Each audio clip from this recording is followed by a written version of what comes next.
Hey Rebel Rouser, I'm Alan Voivod and this is Star Wars 7x7, your daily dose of Star Wars joy. And thank you so much for joining me for it. So it was less than a year until Rangers of the New Republic went south. It was announced at December 2020's Disney Investor Day as one of two series that were going to be building on the events that had been started in The Mandalorian and would be leading toward a climactic story event. The other series that they announced at the time was the Ahsoka series, which of course we are getting in just 2 months' time. Rangers, however, never happened, and though it was never confirmed, there was a lot of talk and questioning about whether it had to do with the stuff that went down with Gina Carano, who played Cara Dune in the first couple of seasons of The Mandalorian. But in November of 2021, we found out from Kathleen Kennedy in an interview with, I believe it was Empire Magazine, Empire Magazine yet again, where she said that there had been no scripts developed for it, and they thought that they would probably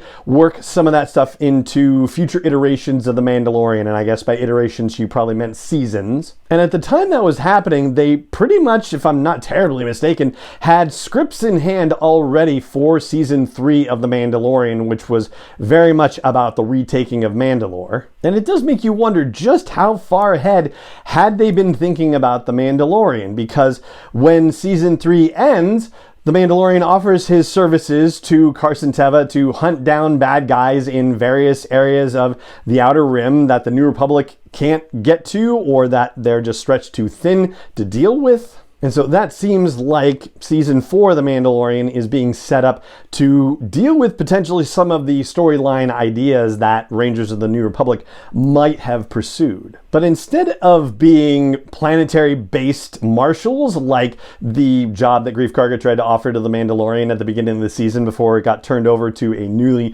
rebuilt IG-11 at the end of the season, the Rangers idea was actually kind of expanded to be more of a pilot type situation. And the logo for it kind of made it seem like it was going to be that anyway. But then when Carson Teva announces himself in chapter 21 of The Mandalorian as being part of the Adelphi Rangers, not just Adelphi Squadron or part of Adelphi Base, but the Adelphi Rangers, that was a big flag. That was to say, hey, this is what the Rangers are about. They are a peacekeeping force within certain sectors of space, and in this particular case, the Arcanus sector. And there's already quite a large crew, apparently, because presumably everybody who we saw at the Adelphi base the couple of times that we went there are part of the Adelphi Rangers program. And that would include, of course, the characters played by Deborah Chow and Rick Famuyiwa and Dave Filoni.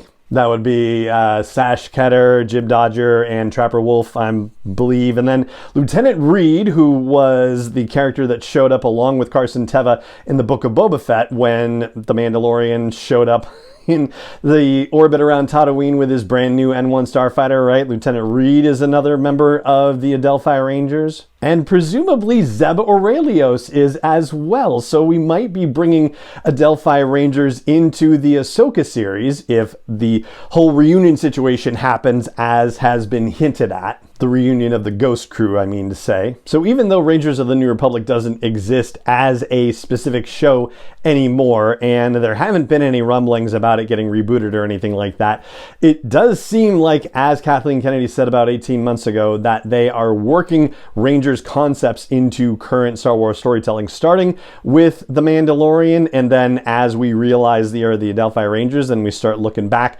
to previous seasons of The Mandalorian into the Book of Boba Fett and see how, oh yeah, the Adelphi Rangers are part of this whole situation, and it looks like they're going to be part of future storytelling too. The only other mystery at this point is where Adelphi is in the galaxy. They seem to be tasked with the Arcanus sector, which is sort of south-southeast in the outer rim of the galaxy, and moving westward along the outer rim, or at least from southeast towards southwest.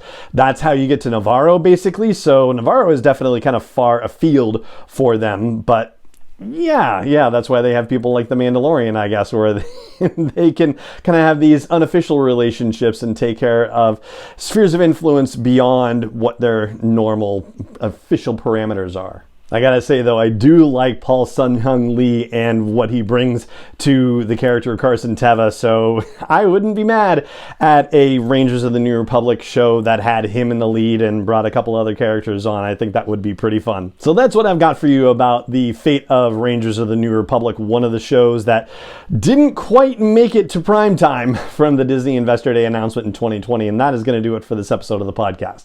It just remains for me to say thank you so much for joining me for it as always, and may the Force be with you wherever in the world you may be. 7x7 is not endorsed or sponsored yet by Lucasfilm Limited, Disney, or 20th Century Fox, and is intended for entertainment and information purposes only. Star Wars, the Star Wars logo, all names and pictures of Star Wars characters, vehicles, and any other Star Wars related items are registered trademarks and/or copyrights of Lucasfilm Limited, or their respective trademark and copyright holders. May the Force be with them. All original content is copyright by Star Wars 7x7. We hope you love it.